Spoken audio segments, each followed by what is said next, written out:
అన్నట్టు చూసిండ్రు కదా ఎప్పటి తీరుగానే ఈసారి కూడా ఊరు వాడ బతుకమ్మ సంబరాలతోని ధూమ్ ధామ్ జోరుగా నడుస్తుంది. మరిగా ఇప్పటిదాకా సంబరాల బతుకమ్మను చూసిండ్రు, ఇప్పుడు నిరసనల బతుకమ్మను కూడా చూడుండ్రి. ఆటపాటలే కాదు అక్క చెల్లెండ్ల అరిగోస కూడా చూడుర్రి.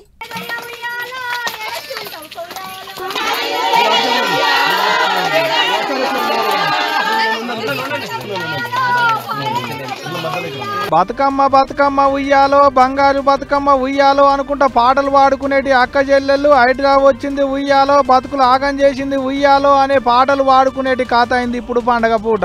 మేడ్చల్ జిల్లా కుత్బుల్లాపూర్లో ఉన్న గాజుల రామారంలో హైదరాబాద్ లో బుల్డోజర్లు దిగి గిట్లా ఇండ్లన్నీ ఆగం చేస్తే చిన్న చిన్న పొల్లగాళ్లను లేవలేని ముసలోళ్లను ఇంట్లో సామాన్లు సట్రా సగలం బయటేసుకొని ఏం చేయాలో తెలవక ఏడ్చుకుంటా దుఃఖం ఎలా పోసుకుంటా గిట్ట బతుకమ్మ పాటలు కైగట్టి పాడుకుంటారు అక్కలు. లైట్ గిట్ట లేదు సార్, ఇల్లు గిట్ట కట్టిరు సార్, లైట్ లేదు, స్తంభాలు గిట్ట పడి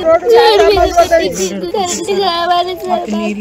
మాకు అన్నం ఏమీ లేదు సార్, మేము ఎట్లా చదువుకోవాలి సార్? పుస్తకాల కాంచి మట్లే కలిసినాయట. 4 వద్దులు టైం ఇయ్యి సార్లు అని కాళ్ళ ఎల్లబడ్డ కనికరం లేదు అనుకుంటా గోడెల్ల పోసుకుంటారు.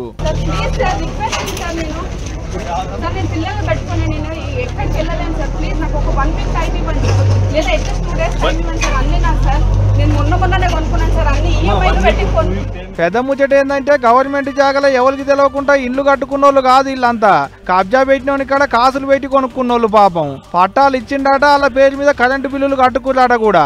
నాకు కష్టపడి కొనుక్కున్నాం సార్, ఏదో బతుకుదాం మా పిల్లలను చదివించుకుందాం కిరాయిలు కట్టలేకని. పొద్దుగా లేచి 6 గంటలకే మాకు చెప్తుండ్రు. అగా చూడలే మూటలు ముల్లెలు పక్కన పెట్టుకొని ఉందానికి గూడు లేక తినడానికి తిండి లేక సామాన్లు సట్టడం బజాట్లో పడేస్తే ఏడు పోవాలనో తెలవక ఏడ బతకాలనో తెలవక రోడ్ల మీద పడ్డది పాపం అక్కడి పబ్లిక్.